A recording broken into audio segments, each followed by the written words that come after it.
Prova final, por Alexandre Torres. Parte 2. Não é que Cristiano tenha se esforçado pouco desde a conversa com Patrícia. Ele estudou muito, mas, na hora dos exames, pareceu esquecer tudo que tinha estudado. Estava muito nervoso e o tempo parecia tão insuficiente. Não ficou surpreso quando descobriu que, apesar de ter passado nos exames, não tinha um resultado suficientemente bom para a admissão na academia. Foi assim que, no dia seguinte a seu aniversário de 12 anos, Cristiano se apresentou na junta de alistamento colonial. Após esperar em uma pequena fila e realizar a identificação, passou pelo processo de higienização. Seu corpo foi inteiramente depilado, e sua cabeça raspada. Se lavou e vestiu-se com as roupas brancas dos colonos. Depois, foi levado até uma sala onde recebeu as instruções iniciais. Será que ele encontraria Lidiane? Ela havia feito aniversário 3 semanas antes. Ele não tinha muita ideia de quanto tempo levava o período de treinamento, ou se ficaria isolado durante este tempo. Será que encontraria com os outros jovens? O vídeo era algo chato, falava sobre o local onde recebiam o treinamento. Dizia que eles teriam que ter uma dieta especial e não poderiam realizar muito esforço. Algo sobre o consumo de energia extra dos músculos. Tudo no local parecia extremamente relaxante. Logo depois do treinamento, ele foi levado até uma clínica onde levou uma série de injeções doloridas. Contudo, aquilo lhe abriu o apetite de uma forma que nunca tinha sentido antes. Chris e os outros foram levados ao refeitório. A comida era artificial, do tipo que os pobres comiam, mas o gosto era muito superior ao oferecido à população. A maioria das crianças repetiam suas porções, felizes com o cardápio diferenciado. Chris também comeu mais do que o usual, mesmo acostumado à comida da mais alta qualidade. Depois da refeição foram levados a uma espécie de praça, onde encontrou muitas crianças, incluindo Lidiane. Foi nesse momento que ele percebeu algo diferente. Ela estava bem mais gorda do que da última vez que se viram. Na verdade, todo mundo ali estava bem mais gordo. Bobo, temos que engordar para suportar a hibernação. É como os ursos faziam, disse-lhe Lidiane, que nunca tinha visto um urso de verdade. É mesmo? Acho que ouvi algo assim na aula de introdução. E quanto tempo falta para a sua partida? Perguntou Chris. Apenas uma semana, se eu ganhar peso suficiente até lá. E como foi o treinamento? É muito difícil. É fácil, não tem nenhuma prova ou algo do tipo. Só comer e dormir. Nem exames físicos. Pelo contrário, você não pode fazer atividades físicas por causa das drogas. Drogas. Sim, injetam uma porção de drogas para adaptar nosso corpo para a jornada. Você não está sentindo sono. Na verdade, estou sim. Não deve evitar o sono. Sugerem que se durma entre 12 e 14 horas por dia. Tudo isso? Sim. Estou indo tirar um cochilo no alojamento. Vamos juntos. Está bem. Aquela semana passou rapidamente. Chris ganhou 4 quilos e dormiu mais de 12 horas por dia. Quando foi se despedir de Lidiane, ela estava irreconhecível. Sempre fora uma menina magra, mas agora parecia pesar o dobro. Chris se perguntava sobre as consequências daquela dieta para o seu organismo. Após se despedirem, ela se juntou ao grupo em um pequeno trem que os levariam até a estação de lançamento. Após os preparativos finais, eles entrariam em um outro trem especial, acelerado em um tubo de vácuo com vários quilômetros e, por fim, seriam catapultados magneticamente até uma altura de 30.000 metros, onde um gancho orbital esperaria para levar o vagão até a estação espacial.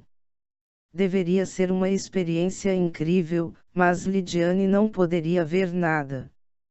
O processo de congelamento dos passageiros acontecia ainda em terra, o que permitia ao corpo suportar a grande aceleração dos vagões. Quando Chris fazia menção em voltar ao alojamento, seu olhar se cruzou com o de Patrícia. A amiga de sua mãe fez um aceno para que ele se aproximasse. Oi Chris, como está a sua preparação? Perguntou Patrícia com um sorriso forçado. Antes que Chris respondesse, ela lhe segurou seu braço, puxando-o gentilmente para que caminhasse ao seu lado. Está sendo bem tranquilo. É só comer e dormir. Achei que seria bem mais difícil. Sei. Me diz uma coisa, gostaria de ver o lançamento. Eu adoraria, mas achei que isso não fosse permitido. Bom, na verdade não é. Mas sendo sua mãe uma pessoa muito querida para mim, eu vou abrir uma exceção. Os dois se dirigiram até um pequeno vagão de serviço. Patrícia fez Chris vestir um macacão marrom, usado apenas pelos técnicos. Era um pouco grande para seu tamanho, mas necessário, segundo lhe disse.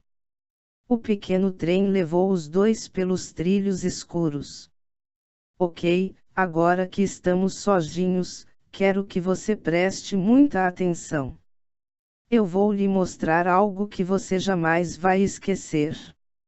Não importa como você se sinta, não importa o tamanho da vontade que tenha de gritar, chorar ou vomitar, não faça nenhuma dessas coisas. Tente se controlar, ok? Sim. Mas por que eu vou vomitar?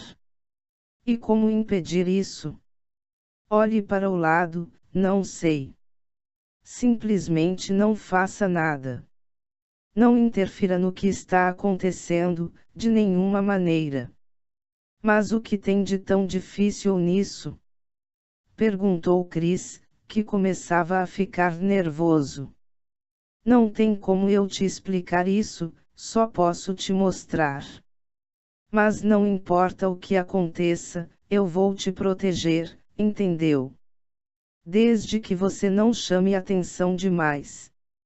Logo que o vagão abriu suas portas, revelou um enorme cilindro dentro de uma espécie de instalação subterrânea. O lugar era escuro e tinha um cheiro químico muito forte.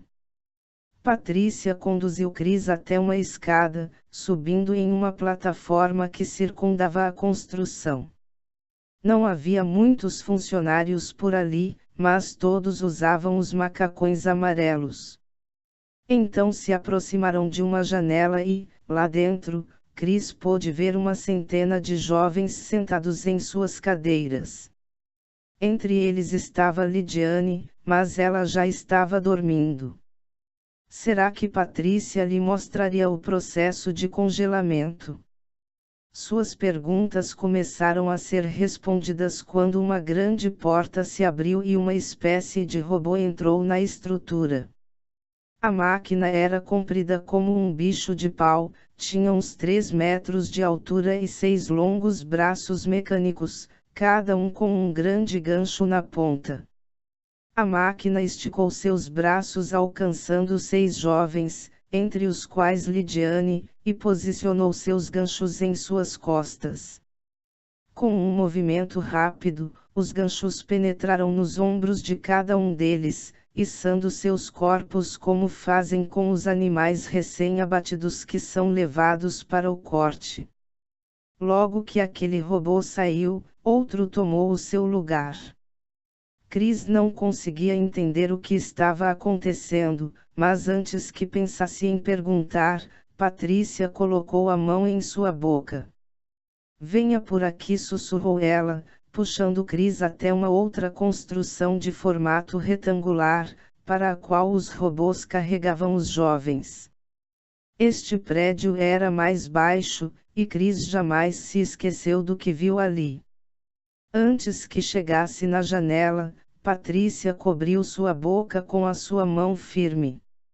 Ela sabia que seria impossível para qualquer um prender a emoção diante daquela revelação.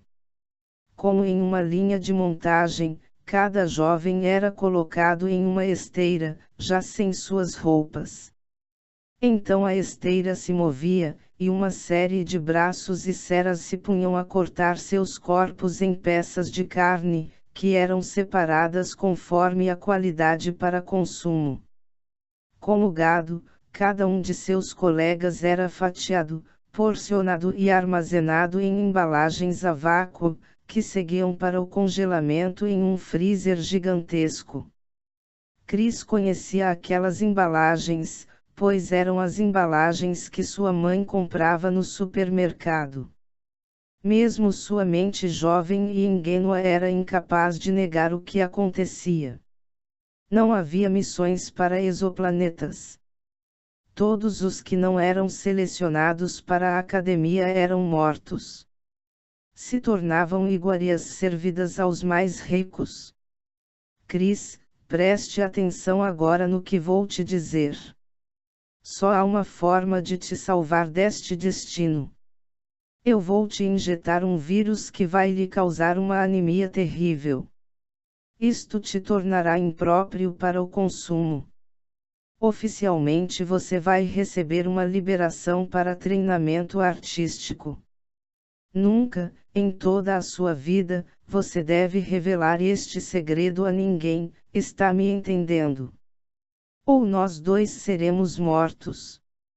Sim, respondeu Chris.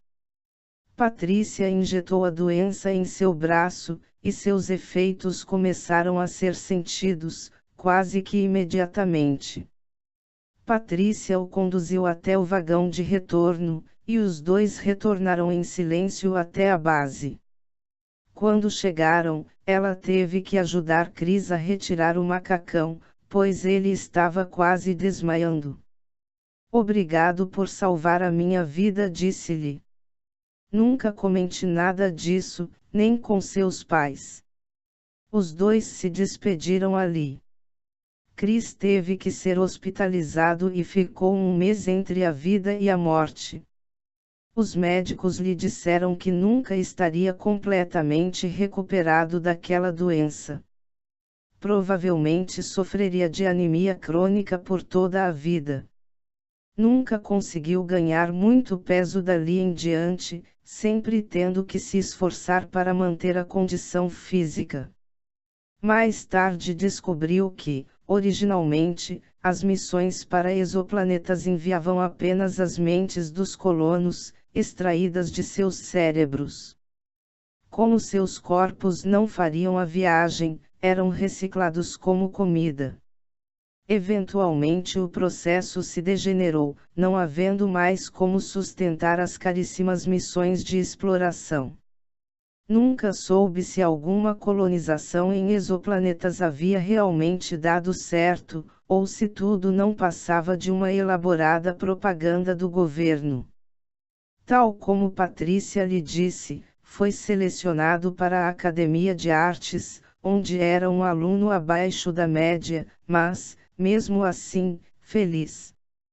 Quando adulto nunca teve filhos, mas, contra todas as probabilidades, se tornou um roteirista de sucesso.